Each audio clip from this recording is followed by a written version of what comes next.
Hi there. I'd like to talk more about two of the chapters in my book, Workforce Wellbeing, How to Build Organisational Strength and Resilience. One of the chapters relates to personality types and managing or employing a more introverted or a more extroverted person.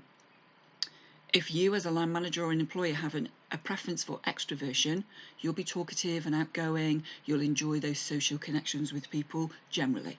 It doesn't mean that you can't be quiet and enjoy quiet environments, but generally you tend to be more outgoing in your approach. If you're then managing a team who generally are more introverted, they might struggle. They might struggle with your more outgoing, talkative approach because they like quiet. They think in their heads, whereas you think out loud. It's just different. But as an extroverted team leader or employer, you might need to just dial that down a little bit to make those quieter connections with people. As a team leader, your preference is not the most important thing. If you think, well, I'm an extrovert, so we'll all be extrovert, you will struggle to connect with people. Equally, if your preference is for introversion as a team leader or employer, you think in your head. You don't always relay your thoughts to people well. Your preference is for a quiet environment. So if you employ and manage a group of more extroverted people, they won't have that same preference. They will want the radio on. They will want music around them. They will talk and chatter, which might really frustrate you. Who's right and who's wrong? It's just different. So have a conversation and try and find a way that suits everybody.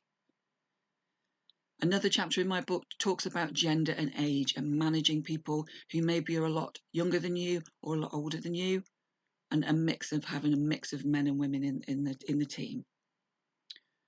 My overall response is just be respectful of people's differences.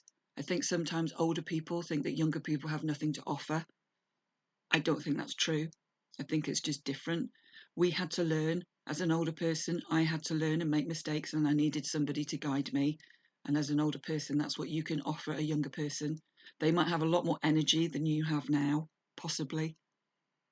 We all have things to value. We all have strengths. And if you think that your way is the only way, then you will struggle. You will struggle to make connections. So try and build a conversation with your team. Talk about some of these things in team meetings that you have. What are we good at? What are we not so good at? What do our differences give us in terms of strength and resilience as an organisation and a team? Have those conversations with people, because then they are more likely to engage and be motivated to do a good job.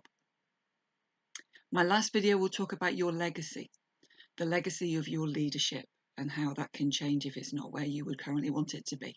So I'll see you again soon. Bye.